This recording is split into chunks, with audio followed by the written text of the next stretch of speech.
उगाची भीतोसी भये पळू दे, जवळ उभी स्वामी शक्ती कळू दे.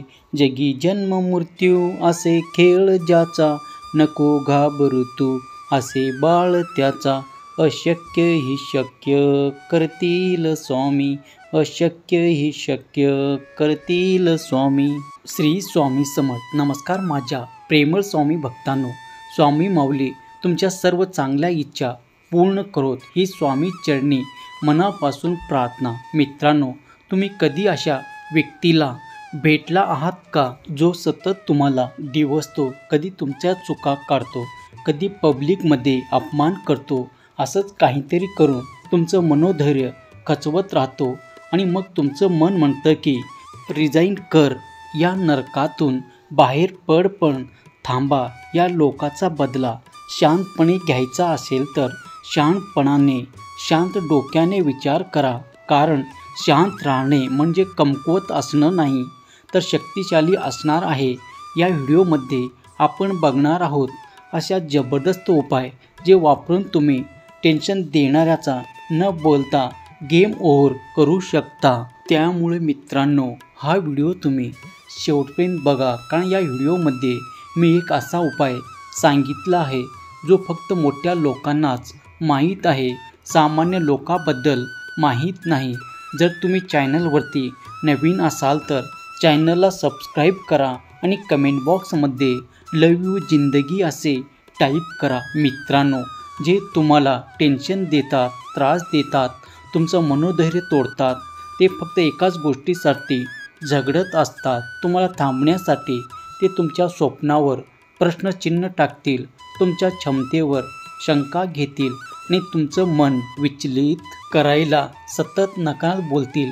पण लक्षात ठेवा, जे तुम्हाला तोडू पाहतात ते तुमच्या यशाने सर्वात जास्त तोडले जातात. तुमचं काम, प्रयत्न, शिस्त आणि चिकाटे हे शस्त्र आहे. कल्पना करा, एकदा गरुड आकाशात झेप घेतो आणि खालचं कावळ्याचे टोळकं त्याच्यासाठी कुरगुडी करते. अशा वेळी गरुड काय करेल? तो कधीच खाली येऊन त्यांना उत्तर देणार नाही, तर तो आकाशात आणखी उंच भरारी घेईल. तसेच तुमचेही असावं. टेन्शन देणाऱ्याकडे दुर्लक्ष करा आणि स्वतःला यशाच्या शिखरावर घेऊन जा.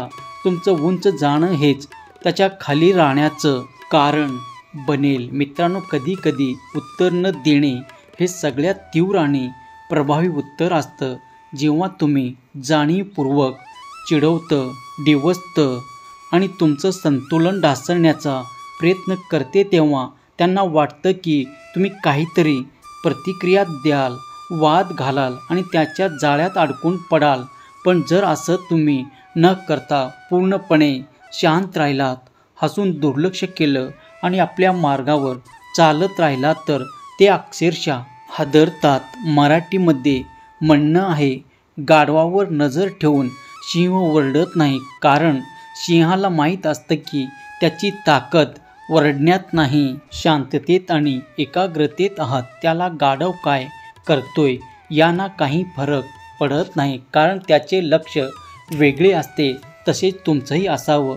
जे लोक तुमच्यावरती टीका करतात, तुम्हाला दुखवतात, त्याच्यासाठी वेळ खर्च न करता स्वतःच्या ध्येयावर तुम्ही लक्ष केंद्रित करा आणि भगवंत तुमच्या पाठीशी आहे. मग तुम्हाला कोणालाही घाबरण्याचे कारण नाही.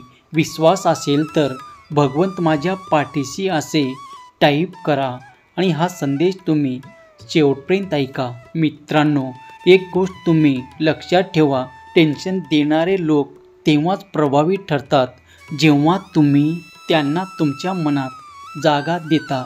तुमच्या मनात जर त्याचा म्हणणं नाही केलेल्या टीका किंवा त्याचे वागणे महत्त्वाचे वाटू लागलं, तर ते हळूहळू तुमचं आत्मभान, आत्मविश्वास आणि निर्णयशक्ती खाऊ लागतात. पण एकदा का तुम्हाला स्वतःची खरी किंमत समजली की दुसऱ्याच्या बोलण्याचा मोल आपोआप कमी होत जातं. मित्रांनो, सोनं जर चुकून चिखलात पडलं तर त्याची किंमत कमी होते का? नाही ना, कारण त्याचं मूल्य स्थिर आहे. तसंच कोणी कितीही टीका केले, अपमान केलं किंवा दुर्लक्ष केलं तरी तुमचं मूल्य कमी होत नाही. जोपर्यंत तुम्ही स्वतःला कमी समजत नाही तोपर्यंत एखादा सकारी तुमचे योगदान कमी लेखतो, तुमच्या कल्पनांना वेडं ठरवतो किंवा तुमचा मागे निंदा करतो, नावे ठेवतो, तेव्हा अनेकदा पहिली प्रतिक्रिया असते त्याला उत्तर द्या.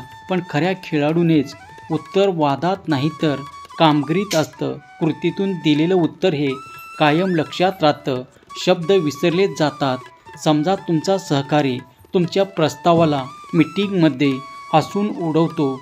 तुम्ही त्यावरती काही प्रतिक्रिया न देता सुट्टीच्या वेळात मेहनत घेता, रिसर्च करता, तयार करता आणि पुढच्या वेळेस सगळ्यासमोर प्रभावीपणे सादर करता, तेव्हा त्या माणसाला बोलायला जगाला शिल्लक राहत नाही. शब्दातून वाद वाढतो पण कृतीतून आपण आपली लायकी सिद्ध करतो. एक वेळ अशी येते की ज्याने तुमच्यावर शंका घेतली तेच लोक तुमचं तोंड भरून कौतुक करू लागतात. होय मित्रांनो, आपण स्वतःवरती जर विश्वास ठेवला तर आपल्यासाठी अशक्य असे काही नाही आणि आपण जर प्रामाणिकपणे प्रयत्न करत असतो तर भगवंत आपल्या पाठीशी कायम असतात.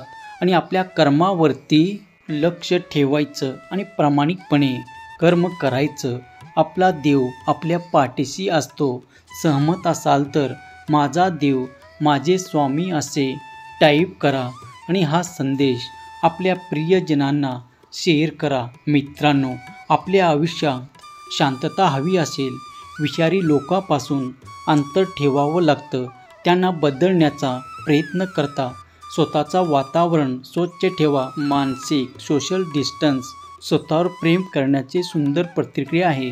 प्रत्येक वेळेस तणाव, टोमणे, अपमान याला रागाने किंवा मनाने उत्तर देणे गरजेचे नसते.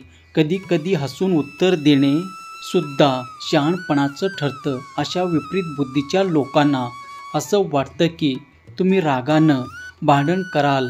जर तुम्ही संयम हळूहळू ठेवला तर तुम्हाला हळूहळू भांडणात रसही होणार नाही. तुम्ही जर शांत राहिलात, संयम ठेवला तर कारस्थानी लोकांचा संपूर्ण प्लॅन फसतो. सहन करणे म्हणजे कमजोरी नाही, हीच ती वेळ आहे जिथे खऱ्या ताकदीची परीक्षा असते. वादात उडी घेणे सोपं असतं पण शांत राहून पुढं जाणे हे खऱ्या युद्धाचं लक्षण असतं. आपलं मन कोणीही अस्वस्थ करू शकत नाही जोपर्यंत आपण त्यांना परवानगी देत नाही. त्यामुळे मित्रांनो, जेव्हा तुम्हाला कोणी जाहीरपणे कमी लेखतो तेव्हा लगेच भावनिक होऊन उत्तर देणे हा मूर्खपणा ठरतो. पण जर तुम्ही योग्य वेळी योग्य माणसा योग्य शब्दाची निवड केलं तर ते उत्तर फक्त प्रभावी नाही तर स्मरणीय ठरते. तुम्ही स्वतःवरती विश्वास ठेवा आणि तुमचं प्रेझेंटेशन जे असेल ते चांगल्या पद्धतीने द्या. तुमची आयडिया हीच तुम्हाला चांगलं आणि योग्य पद्धतीने तुम्हाला पुढे घेऊन जाईल. तुमचं बोलणं, तुमचं काम प्रामाणिक ठेवा.